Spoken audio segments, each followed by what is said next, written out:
અમદાવાદમાં રખડતા ઢોર પકડવાની ધીમી ગતિએ ચાલતી કામગીરી અંગે એમસીના સ્ટેન્ડિંગ કમિટીના ચેરમેન હિતેશ બારોટે અસંતોષ વ્યક્ત કર્યો। એટલું જ નહીં, આ મુદ્દે અધિકારીઓનો ઉધડો લીધો અને કાર્યવાહીને વધુ ઝડપી બનાવવા માટે સૂચન કર્યું। હિતેશ બારોટે કહ્યું કે 21 ટીમ 24 કલાક ઢોર પકડવા માટે કામ કરે છે, છતાં દિવસના માત્ર 65 ઢોર જ પકડાય છે। કાર્યવાહી ઝડપી બનાવી અમદાવાદને રખડતા ઢોરથી મુક્તિ આપવાની વાત કરી છે।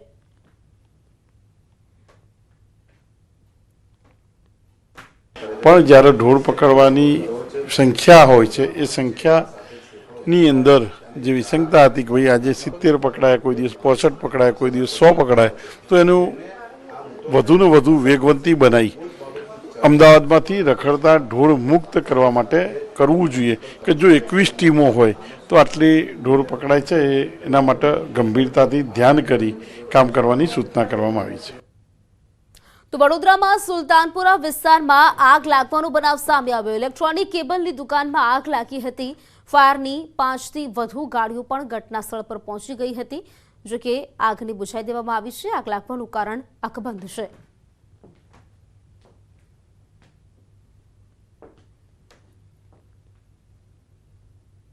ખેડા જિલ્લાના મહેમદાવાદમાં એમજીવીસીએલે જાહેર રસ્તા પર સ્ટ્રીટ લાઇટોના કનેક્શન કાપી નાખતા અંધારપટ છવાયો છે। નગરપાલિકાનું વોટર વર્કર્સનું 3 કરોડ 47 લાખ બિલ બાકી હોવાથી એમજીવીસીએલે કાર્યવાહી કરી છે। બસ સ્ટેશન, ઢાળ વિસ્તાર તેમજ મુખ્ય રસ્તાઓ પર અંધારપટ છવાઈ ગયું।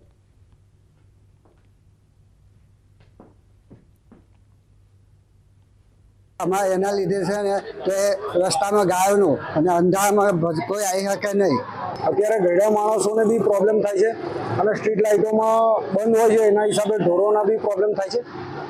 એટલે મહેરબાની કરી અને સ્ટ્રીટ લાઇટો જલ્દી છે જેટલી વહેલી તકે ચાલુ કરે એટલું બહુ સારું। મેન જવાહર બજાર છે, જે સમસ્યા એટલી બધી છે કે સાધનોની અવર જવર છે, પબ્લિક ચાલે અંધારામાં કઈ રીતના, તો આનો વહેલી તકે મહેરબાની કરીને નિકાલ કરી આપો। વડાપ્રધાન નરેન્દ્ર મોદીના સ્ટેચ્યુ તો તમે જોયા હશે, પણ સુરતમાં સોનાથી કંડારાઈ પીએમ મોદીની મૂર્ત। સુરતના જ્વેલર્સે 156 ગ્રામ સોનામાંથી વડાપ્રધાન નરેન્દ્ર મોદીની મૂર્તિ બનાવી છે। ત્યારે હાલમાં પ્રધાનમંત્રી નરેન્દ્ર મોદીની સોનાની પ્રતિમા ખૂબ જ ચર્ચામાં છે।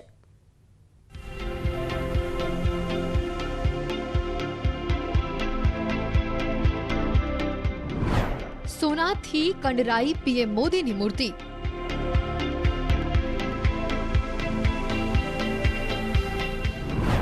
સુરતના જ્વેલર્સ દ્વારા પીએમ મોદીની 156 ગ્રામ સોનાની મૂર્તિ તૈયાર કરાઈ।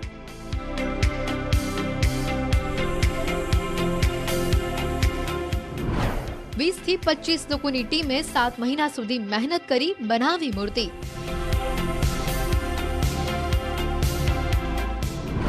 મૂર્તિની કિંમત અંદાજિત 15 લાખ। પીએમ મોદીની તસવીરવાળા સોનાના સિક્કા, ચાંદીની તસવીર અને તેમના જભ્ભા તો તમે બહુ જોયા હશે, પરંતુ પહેલીવાર જુઓ પ્રધાનમંત્રી નરેન્દ્ર મોદીની સોનાની મૂર્તિ।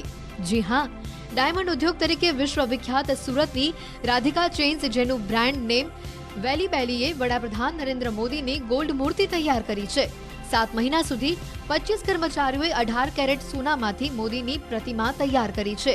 ગુજરાતમાં ભાજપે 156 બેઠકો જીતી હોવાથી 156 ગ્રામની 18 कैरेट गोल्ड નો ઉપયોગ કરીને मूर्ति तैयार કરવામાં આવી છે।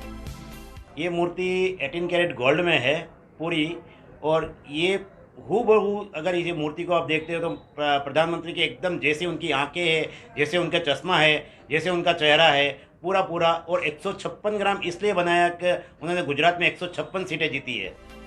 વડાપ્રધાન નરેન્દ્ર મોદીની ખૂબ જ આકર્ષક સોનાની મૂર્તિની લંબાઈ 4.5 ઇંચ અને પહોળાઈ 3 ઇંચ જેટલી છે।